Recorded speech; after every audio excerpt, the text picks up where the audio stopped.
வணக்கம் நண்பர்களே. இந்த பதிவில் நம்ம என்ன தகவல் பார்க்க போறோம் அப்படின்னா, 7 நாட்கள் விநாயகருக்கு இந்த ஒரு வழிபாடை செய்வதன் மூலமாக நடக்கவே நடக்காது என்று உங்க வாழ்க்கையில் இருக்கக்கூடிய அனைத்து விஷயங்களும் நடக்கும் என்று மகா பெரியவர் சொன்ன ஒரு எளிமையான சக்தி வாய்ந்த ஒரு வழிபாட்டை தான் இந்த பதிவில் நம்ம பார்க்க போறோம். பதிவு முழுமையா பாருங்க, உங்களுக்கு மிகவும் பயனுள்ளதாக இருக்கும். முதன் முறையா திவ்ய கிருபா சேனலை பாக்குறீங்க அப்படின்னா மறக்காம சப்ஸ்கிரைப் பண்ணிட்டு பக்கத்துல இருக்கக்கூடிய பெல் ஐக்கானையும் கிளிக் பண்ணிட்டீங்கன்னா நம்ம சேனல்ல இருந்து வரக்கூடிய ஒவ்வொரு பதிவுகளையும் நீங்க மிஸ் பண்ணாம பார்க்கலாம். ஒரு சிலரது வாழ்க்கையில எல்லா விஷயங்களிலும் தடைகள் வந்து கொண்டே இருக்கலாம். உதாரணமா, திருமணம் நடைபெறுவதில் தடை, தொழில் துவங்குவதில் ஒரு தடை, குழந்தை இல்லாமல் இருப்பது, வீடு வாங்குவதற்கு ஒரு தடை, வண்டி வாகனங்கள் வாங்குவதில் சில தடைகள், வேலையில் ப்ரமோஷன் கிடைக்காம ஏதோ ஒரு காரணம் சொல்லி தடையாயிட்டே இருக்கிறது. இந்த மாதிரி ஒவ்வொருவருக்கும் ஒவ்வொரு விதமான தடைகள் இருக்கலாம். நம்ம வாழ்க்கையில ஏற்படக்கூடிய தடைகளை தகர்த்து எறியக்கூடிய இந்த விநாயகர் வழிபாடு மிகவும் பயனுள்ளதாக இருக்கும். தடைக்கற்களை படிக்கற்களாக மாற்றக்கூடிய சக்தி இந்த வழிபாட்டுக்கு நிச்சயமாக உண்டு. பெருமான் வழிபாட்டிற்கு எளிமை இருந்தாலே போதும். முழுமையான நம்பிக்கையோடு எளிமையாக வழிபட்டாலே போதும். வழிபாடை எப்படி மேற்கொள்ளலாம் அப்படிங்கிறத இனி பார்க்கலாம். உங்க வீட்டில் விநாயகருடைய படம் அல்லது விக்கிரகம் இருந்தா அதை எடுத்து வச்சுக்கணும். முக்கியமா விநாயகருடைய படம் மட்டும்தான் உங்க வீட்டில் இருக்கு அப்படின்னா அந்த படத்தை எடுத்து சுத்தமான துணியில கொஞ்சமா பன்னீர் நினைத்து அந்த படத்தை துடைத்து சுத்தம் செய்து வச்சுக்கணும். உங்க பூஜை அறையிலேயே நீங்க ஒரு தனியா ஒரு மனை எடுத்து வைத்து நீங்க விநாயகர் பெருமானுடைய படத்தை சுத்தம் செய்திருக்கீங்க இல்லையா, அந்த மனையின் மீது அந்த படத்தை வைத்து சந்தனம் குங்குமம் பொட்டு வைத்து விட்டு உங்ககிட்ட என்ன மலர்கள் இருக்கோ அந்த மலர்களை கொண்டு விநாயகர் பெருமானை அலங்காரம் செய்யலாம். அது கூடவே முக்கியமாக அருகம்புல் அப்படிங்கிறது விநாயகர் பெருமானுக்கு இஷ்டமான ஒன்று. உங்கள் வீட்டில் மற்ற மலர்கள் எதுவுமே இல்லாட்டி கூட நீங்கள் அருகம்புல்லை வைத்து விநாயகர் பெருமானை அலங்காரம் செய்வது சிறப்பானது. உங்கள் வீட்டில் விக்கிரகமும் இருக்குது அப்படின்னு இருக்கக்கூடியவங்க இந்த வழிபாடு 7 நாட்கள் தொடர்ச்சியாக வழிபாடு செய்யணும். அப்போ வழிபாட்டின் முதல் நாளன்று மட்டும் விநாயகர் பெருமானுக்கு அபிஷேகம் செய்வது ரொம்ப சிறப்பானது.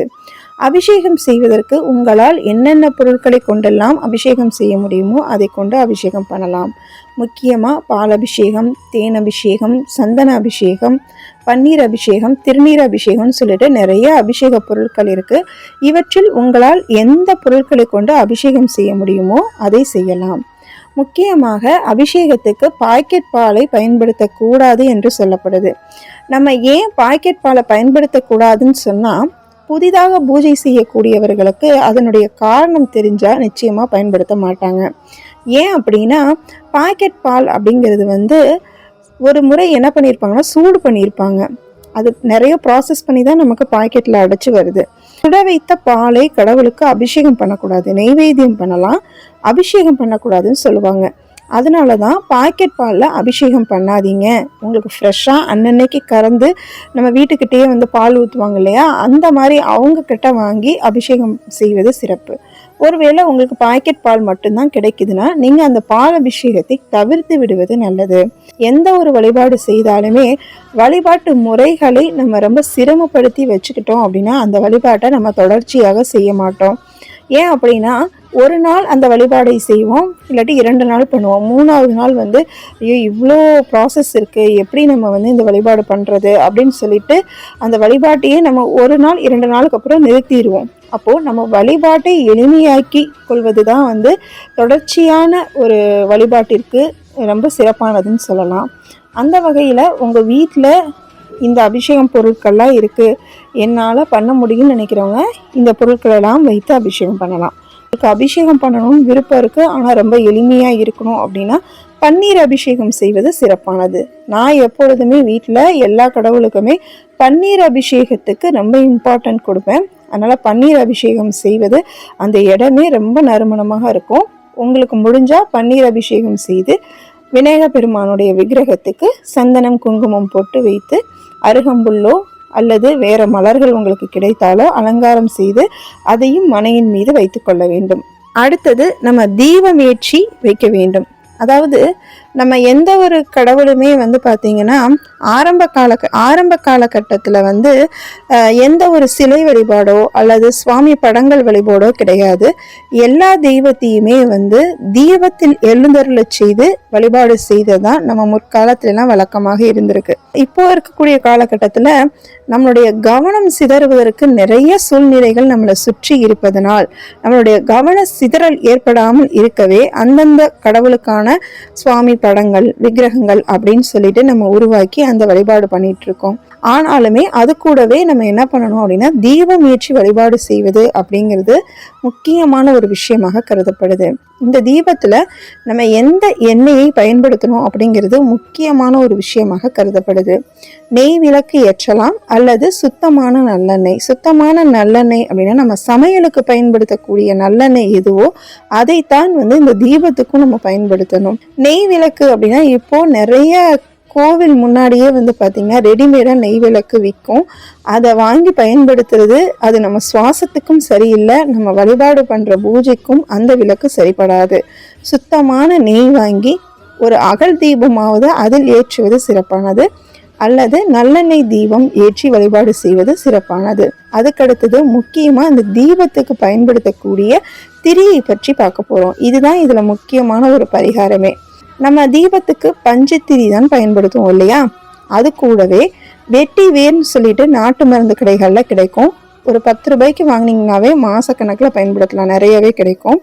உங்களுடைய தீபத்துக்கு பயன்படுத்தக்கூடிய அந்த பஞ்சத்திரியினுடைய அளவு எப்படி இருக்கோ அதுக்கேற்ற மாதிரி வெட்டி வேரையும் வந்து கட் பண்ணி அந்த திரி கூடவே வந்து திரிச்சு நீங்கள் அந்த தீபத்தில் திரியாக பயன்படுத்தணும். ஏன் நம்ம இந்த வெட்டி வேரையும் அந்த பஞ்சத்திரியோடு இணைத்து நம்ம தீபம் ஏற்றணும் அப்படிங்கிற காரணத்தை பார்க்கலாம். நம்ம வாழ்க்கையில பல தடைகளும் வருவதற்கு காரணம் என்னன்னு பார்த்தீங்கன்னா நம்மை சுற்றி இருக்கக்கூடிய எதிர்மறை சக்தி தான். வெட்டி வேர் இருக்கக்கூடிய இடத்துல நேர்மறை சக்திகள் அதிகமாக இருக்கும். அதனாலதான் இந்த பஞ்சத்திரியோடு நம்ம இந்த வெட்டி வேரையும் இணைத்து நம்ம தீபம் ஏற்றும் பொழுது நம்மளுடைய இல்லங்களில் நேர்மறை சக்தி அப்படிங்கிறது அதிகமா இருக்கும். நம்ம இல்லங்கள்ல நேர்மறை சக்தி அதிகமாகும் பொழுது நம்மளுடைய உள்ளங்களிலும் நேர்மறையான எண்ணங்கள் உருவாகும். நம்ம நல்ல விஷயத்த நம்ம நேர்மறையாக நம்ம நினைக்கும் பொழுதுதான் அது செயலாக்கி அது வடிவம் எடுக்கும். அதனால நம்ம வீட்டுல வெட்டி வேர் கொண்டு நம்ம தீபம் ஏற்றும் பொழுது அங்க இருக்கக்கூடிய இடமே பாசிட்டிவா இருக்கும் பொழுது அங்க வாழக்கூடிய நம்மளுடைய மனதும் பாசிட்டிவ் எனர்ஜி நிறைந்ததாக இருக்கும். அதனாலதான் வெட்டி வேர் இருக்கக்கூடிய இடத்துல எல்லாம் நேர்மறை சக்தி இருக்கும்னு சொல்லிட்டு தான் நம்ம வீட்டு நிலைவாசல்ல வந்து வெட்டி வேர் மாலை போடுறது, அல்லது நம்ம பூஜை அறையில வந்து அந்த பூஜை அறை நிலவுக்கு வந்து நம்ம வெட்டிவேர் மாலை பயன்படுத்துறது. அப்புறம் சுவாமி படங்களுக்கும் சரி விக்கிரகங்களுக்கும் சரி கோவில்களில் கூட வெட்டிவேர் மாலை போட்டிருப்பாங்க. இருக்கக்கூடிய இறைசக்தியை இன்னும் அதிகப்படுத்துவதற்காக இந்த வெட்டிவேரை பயன்படுத்துவது நம்ம பல ஆலயங்களில் கூட நம்ம பார்த்துருப்போம் இல்லையா? அதே மாதிரி நம்ம வீட்லேயும் நேர்மறையான சக்தியை அதிகரிப்பதற்காகவே இந்த வெட்டிவேரை பஞ்சத்திரியோடு இணைத்து நம்ம வந்து தீபம் ஏற்ற வேண்டும் அப்படின்னு சொல்லப்படுது. அதுக்கடுத்தது இந்த வழிபாட்டில் முக்கியமாக பின்பற்றக்கூடியது வந்து பார்த்தீங்கன்னா ஏலக்காய் மாலை வந்து விநாயகர் பெருமானுக்கு போட்டு விட. ஏலக்காயை நல்ல நிலையில் இருக்கக்கூடிய பச்சை நிறத்தில் இருக்கக்கூடிய ஏலக்காயை வாங்கிட்டு வந்து அந்த ஒரு 10 ஏலக்காய் வாங்கிட்டு வந்திருக்கீங்கன்னா அதுல இருந்து ஒரு 7 ஏலக்காயை மட்டும் தேர்வு செய்து சுத்தமான தண்ணியில நல்லா கழுவிட்டு அதை ஒரு ஊசி நூலால ஒரு 5 நிமிஷம் தண்ணியில போட்டிங்கனாவே ஏலக்காய் ஊறிடும். அதை வந்து என்ன பண்ணணும், ஊசி நூலால 7 ஏலக்காயை வந்து நூலில் கோர்த்து விநாயகர் பெருமானுடைய சிலை இருந்தாலும் சரி அல்லது ஃபோட்டோ இருந்தாலும் சரி அதற்கு நம்ம போட்டு விட்டுடலாம். இதுதான் முதல் நாள் நீங்கள் பூஜை ஆரம்பிக்கக்கூடிய ஒரு முறை. அதுக்கடுத்தது நம்ம இந்த மாதிரி வழிபாடு பண்ணும் பொழுது நிச்சயமாக நெய்வேத்தியம் அப்படிங்கிறது ரொம்ப முக்கியம். நெய்வேத்தியம்னா ஏதாச்சும் ஒன்று சமைத்து வைக்கக்கூடிய நெய்வேத்தியம் தான் வைக்கணும் அப்படின்னு சொல்லிட்டு உங்களை வழிபாட்டில் கஷ்டப்படுத்திக்க வேண்டிய தேவையே கிடையாது. நீங்கள் ட்ரை ஃப்ரூட்ஸ் வைக்கலாம், டைமண்ட் கல்கண்டு வைக்கலாம், அல்லது சர்க்கரையும் பொட்டுக்கல்லையும் போட்டு வைக்கலாம், அல்லது பழங்கள் உங்கள் வீட்டில் இருந்துச்சுன்னா வைக்கலாம். இந்த மாதிரி உங்களுடைய வழிபாட்டை ரொம்ப எளிமையாக்கிக்குங்க. நெய்வேத்தியம் வைக்காம இருக்கக்கூடாது. இப்ப சொன்ன விஷயங்கள்ல எது உங்க வீட்டுல இருக்கோ அதை இந்த 7 நாளும் வந்து தினமும் நெய்வேத்தியம் மாற்றணும். பஞ்ச பாத்திரத்தில் வந்து தண்ணி வைக்கணும், அது ரொம்ப முக்கியமானது. இந்த வழிபாட்டுல உங்களுக்கு என்னென்ன சந்தேகம் வரும்னா, வெட்டி வேருங்கிறது நாட்டு மருந்து கடைகள், பூஜை பொருட்கள்லாம் விற்கக்கூடிய கடைகள்ல கிடைக்கும். நீங்க 10 ரூபாய்க்கு வாங்கினாலே நிறைய இருக்கும். அதை பல மாதங்கள் பயன்படுத்தலாம். அதனால எங்க கிடைக்கும்னு சொல்லிட்டேன். ரெண்டாவது, திரியை தினமும் மாற்ற வேண்டுமா அப்படிங்கிற சந்தேகம் இருக்கும். உங்களால தினமும் மாற்ற முடியும். அந்த திரி ரொம்ப கருகிருச்சு அப்படின்னா நீங்க தினமும் இதே மாதிரி பஞ்சு திரியோடு வெட்டி வேரை சேர்த்து நீங்க திரியாகி பயன்படுத்தலாம். தினமும் முடியாது, அந்த திரி நல்ல நிலையில் தான் இருக்குது அப்படின்னா நீங்க என்ன பண்ணலாம், இன்னைக்கு தீபம் ஏற்றிட்டீங்கன்னா மறுநாள் அந்த எரிந்த அந்த தீயினுடைய மேல் பகுதியை மட்டும் நம்ம சுத்தம் செய்துட்டு மீண்டும் அதுலேயே தீபம் ஏற்றலாம். எந்த ஒரு தவறுமே கிடையாது. இந்த 7 நாட்களும் இந்த வழிபாட்டை எந்த நேரத்தில் வழிபாடு செய்யணும்னு சொல்லி பார்த்தீங்கன்னா, பிரம்ம முகூர்த்த நேரம்னு சொல்லக்கூடிய காலை 4 மணியிலிருந்து 5:30 மணிக்குள்ளாக இருக்கக்கூடிய அந்த நேரத்தில் இந்த வழிபாடை செய்யும் பொழுது அதிகப்படியான நல்ல பலன்கள் கிடைச்சிருக்கு அப்படின்னு சொல்லப்பட்டிருக்கு. முடிந்தவர்கள் பிரம்ம முகூர்த்த நேரத்தில் வழிபாடு பண்ணலாம். என்னால் பிரம்ம முகூர்த்த நேரத்தில் எழுந்திருக்க முடியல, உங்களுடைய வேலை சூழ்நிலையாலோ அல்லது உங்கள் உடல்நிலை சூழ்நிலையாலோ அப்படி சொல்றீங்க அப்படின்னா நீங்க காலை 7 மணிக்குள்ளாக இந்த வழிபாட்டை செய்வது ரொம்ப சிறப்பானது. இந்த வழிபாட்டை நிச்சயமாக குளித்து விட்டு தான் பூஜை செய்ய வேண்டும். இந்த 7 நாட்களும் காலையில எழுந்து தலைக்கு குளிக்கிறீங்களோ இல்லையோ, உடம்புக்கு மட்டுமாவது குளிச்சுட்டு இந்த வழிபாட்டை மேற்கொள்வது ரொம்ப ரொம்ப முக்கியம். அதே மாதிரி ஒரே நேரத்தை தேர்வு செய்யணும். ஒரு நாள் காலையில, ஒரு நாள் சாயங்காலம், ஒரு நாள் 10 மணிக்கு, அந்த மாதிரி நேரத்தை நம்ம மாற்றி மாற்றி வழிபாடு செய்யக்கூடாது. உங்களுடைய வேண்டுதல் ஒரே ஒரு வேண்டுதலை முன்வைத்து மட்டும் இந்த வழிபாடை செய்ய வேண்டும். ஒவ்வொருத்தருக்கும் வேண்டுதல் அப்படிங்கிறது நிறைய இருக்கலாம், உங்களுக்கு தேவை அப்படிங்கிறது நிறைய இருக்கலாம். எந்த விஷயம் முக்கியமா இப்ப நடந்தே ஆகணும் அப்படிங்கிற ஒரு சூழ்நிலையில இருக்கக்கூடிய அந்த பிரார்த்தனையை வைத்து, ஒரே ஒரு பிரார்த்தனையை வைத்து மட்டும் இந்த வழிபாட்டை இந்த 7 நாட்கள் தொடர்ச்சியாக பின்பற்றிட்டு வரணும். அடுத்தது, ஏலக்காய் மாலை நம்ம தினமுமே கோர்த்து போடணுமான்னு கேட்டீங்கன்னா கிடையாது.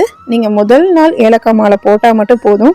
அந்த ஏலக்காய் மாலை பாத்தீங்கன்னா 11 நாள் 21 நாள் சுவாமியினுடைய விக்கிரகத்திலேயோ போட்டோலயோ இருக்கட்டும். அது காய்ந்து போய் அதனுடைய மனம்லாம் குறையும் நேரத்துல அதை நீங்க கால்படாத இடத்துல நீங்க எடுத்து போட்டுடலாம். இந்த வழிபாடு பாத்தீங்கன்னா நடக்கவே நடக்காது என்று உங்க வாழ்க்கையில இருக்கக்கூடிய எந்த ஒரு விஷயமாக இருந்தாலும் இந்த வழிபாட்டை செய்வதன் மூலமாக நிச்சயமாக நடக்கும். இந்த வழிபாட்டில் இன்னும் கொஞ்சம் சக்தி கூட்டுவதற்காக நம்ம என்ன பண்ணணும் அப்படின்னு பார்த்தீங்கன்னா, விநாயக பெருமானுக்குரிய மந்திரங்களை சொல்ல வேண்டும். ஏன் மந்திரங்கள் சொன்னாதான் பலிக்குமா அப்படின்னு சொல்லி கேட்டிங்கன்னா, நம்ம வீட்டில் இருக்கக்கூடிய பெரியவங்க கிட்ட நம்ம என்னென்ன விஷயங்கள் நம்முடைய மன கஷ்டத்தை எல்லாம் சொல்கிறோம் இல்லையா, அந்த மாதிரி சொல்லி கூட நம்ம விநாயக பெருமான்கிட்ட வேண்டலாம். எந்த ஒரு தவறும் கிடையாது. உங்களுடைய பிரார்த்தனை நிச்சயமாக நிறைவேறும். ஆனால் இந்த மந்திரங்களையும் சேர்த்து சொல்லும் பொழுது ரொம்ப ரொம்ப சக்தி அதிகமாக இருக்கும். இறைவனும் இசையும் ஒன்றுதான் சொல்லுவாங்க. அதனாலதான் கடவுள்களுக்கு பார்த்தீங்கன்னா திருப்புகள், தேவாரம், திருவாசகம் அப்படின்னு சொல்லிட்டு நிறைய பதிகங்கள் பாடப்பட்டிருக்கு. ஏன்னா அந்த கடவுளுக்கு அவங்களை சீக்கிரமா நம்மை நோக்கி வர வைப்பதற்கு இந்த பதிகங்கள் எல்லாம் துணை செய்யும், இந்த மந்திரங்கள் எல்லாம் துணை செய்யும் அப்படின்னு சொல்லப்பட்டிருக்கு. உங்களுக்கு விநாயக பெருமானுடைய காயத்ரி மந்திரம் தெரிந்தால் சொல்லலாம். மந்திரங்களை எக்காரணம் கொண்டும் தவறாக உச்சரிக்க கூடாது. இதுதான் முக்கியமான விஷயம். உங்களுக்கு சொல்ல தெரியும் என்றால் பிழை இல்லாமல் நம்ம அந்த மந்திரத்தை சொல்லணும். உங்களுக்கு சொல்ல தெரியாது அப்படின்னா, இப்போ மொபைல் இல்லாத மனிதர்களே இல்லைன்னு சொல்லலாம். நம்ம கைக்குள்ளேயே உலகத்தை வச்சிருக்கோம் இல்லையா, நம்ம மொபைல்லையே நீங்கள் விநாயக பெருமானுடைய காயத்ரி மந்திரம்னு சொல்லி போட்டிங்கனாவே வரும். அந்த ஆடியோவை கான்சன்ட்ரேஷனாக உட்காந்து அதை கேட்டிங்கனாவே நல்ல பலன் தரக்கூடும். இதை பண்ண முடியாதுன்னு நினைக்கிறவங்க ஓம் கணபதியே நமக அப்படிங்கிற மந்திரத்தை 108 முறை சொல்லலாம். அதுக்கடுத்தது விநாயக பெருமானுடைய அகவல், விநாயகர் அகவல் அப்படிங்கிற பாடல் இருக்கு. இந்த பாடலை நீங்கள் உங்களுக்கு படிக்க தெரிந்தாலோ அல்லது மொபைல் ஃபோனில் விநாயகர் அகவல்னு போட்டு வரக்கூடிய அந்த பாடலை நீங்கள் மனதை ஒருநிலைப்படுத்தி நீங்கள் அந்த பாடலை கேட்டாலே போதுமானது. அது கூடவே உங்களுடைய பிரார்த்தனையை விநாயக பெருமான்கிட்ட சொல்லிட்டு இந்த மந்திரத்தையோ அல்லது விநாயகர் அகவல் பாடலையோ நீங்கள் சொல்லும் பொழுது இன்னும் அதற்கு சக்தி கூடும் என்று சொல்லப்படுது. பலரது வாழ்க்கையிலும் அதிசயங்களை நிகழ்த்திய அற்புதமான ஒரு பரிகாரம் இது. இதை முழு நம்பிக்கையுடன் செய்து முடிப்பவர்களுக்கு விநாயக பெருமானுடைய அருள் நிச்சயமாக கிடைக்கும் அப்படிங்கிறதுல எந்த சந்தேகமும் இல்லை. இந்த பதிவு உங்களுக்கு மிகவும் பயனுள்ளதாக இருக்கும்னு நான் நினைக்கிறேன். திவ்ய கிருபா சேனலை முதல் முறையாக பார்க்குறீங்கன்னா மறக்காமல் சப்ஸ்கிரைப் பண்ணிக்கோங்க. பக்கத்தில் இருக்கக்கூடிய பெல் ஐக்கானையும் கிளிக் பண்ணிட்டீங்கன்னா நம்ம சேனல்லேருந்து வரக்கூடிய ஒவ்வொரு பதிவுகளையும் நீங்கள் மிஸ் பண்ணாமல் பார்க்கலாம். நல்லதே நடக்கும். நன்றி, வணக்கம்.